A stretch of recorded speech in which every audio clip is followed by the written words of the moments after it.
Hi. So I don't know if this is your cup of tea, but this afternoon I was in church and listening to the sermon, and my pastor was preaching, and just when he was getting into it, the sermon title is a long one, but it sort of dwells on the goodness of God. And when I heard it, my heart skipped because 4 or 5 days ago, I think on Monday or Tuesday, in my dream, I was dreaming and I was singing a song in my dream about the goodness of God.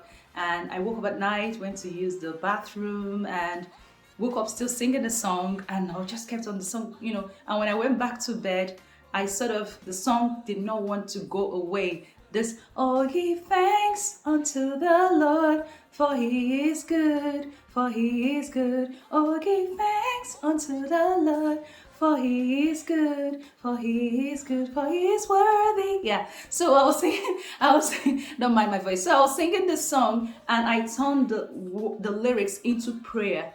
And by God, I just fell under the anointing and I prayed for, I don't know, 2 3 hours. So I literally couldn't, it took the whole rest of my hours of sleeping.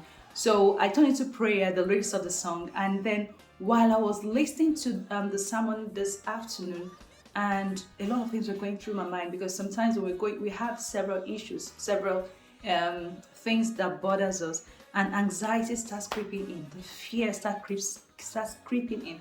And I was hearing a sermon, my pastor was talking about the goodness of God, and I started going down memory lane.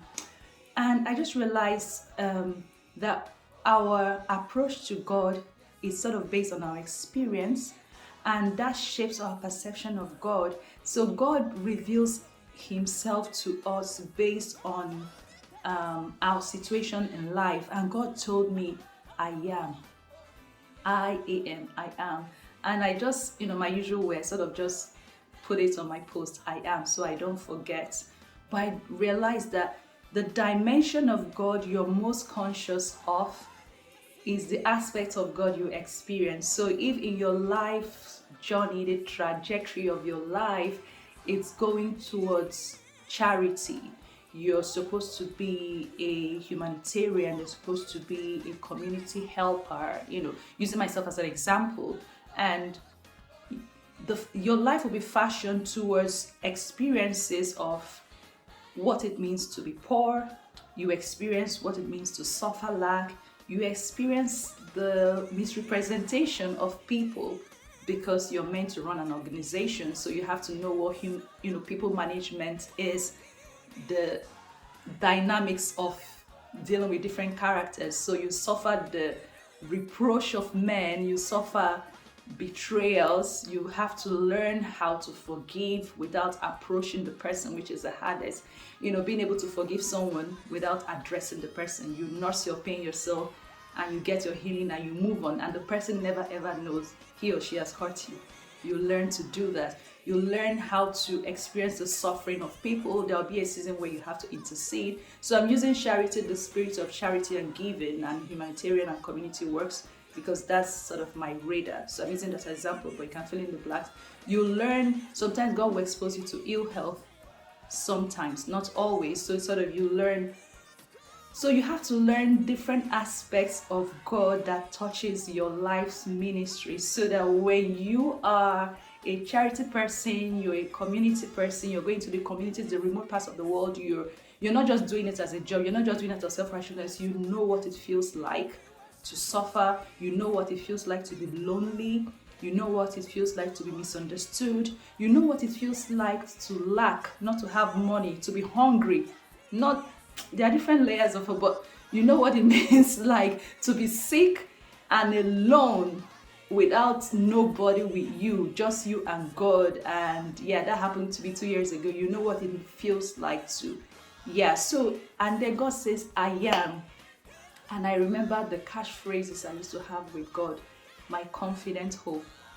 And I was like, oh my God, like that alone, my confident hope, that summarizes who God is to me. And I was like, so when my pastor was talking about the goodness of God, and I was like, God, I'm sorry, because there are times when you're thinking about your problems and you forget the things that God has put you to, the silly mistakes you've made that could have altered the course of your life, that could have killed you, and God saved you. So Yeah, I'm sort of going all over the place, I know, but I am.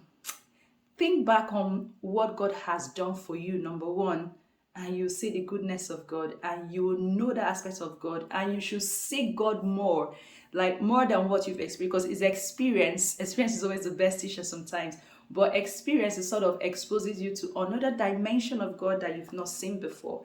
And then, so when God says, I am, just when God said that I am to me this afternoon, it sort of humbled me.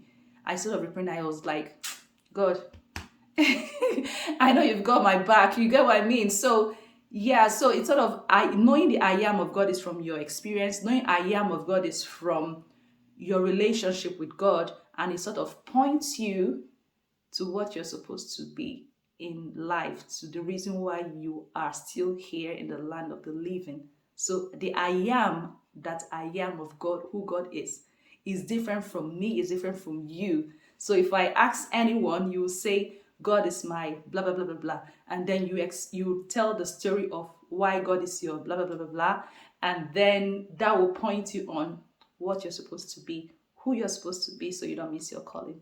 I hope that makes sense. Have a good week and shalom. Bye.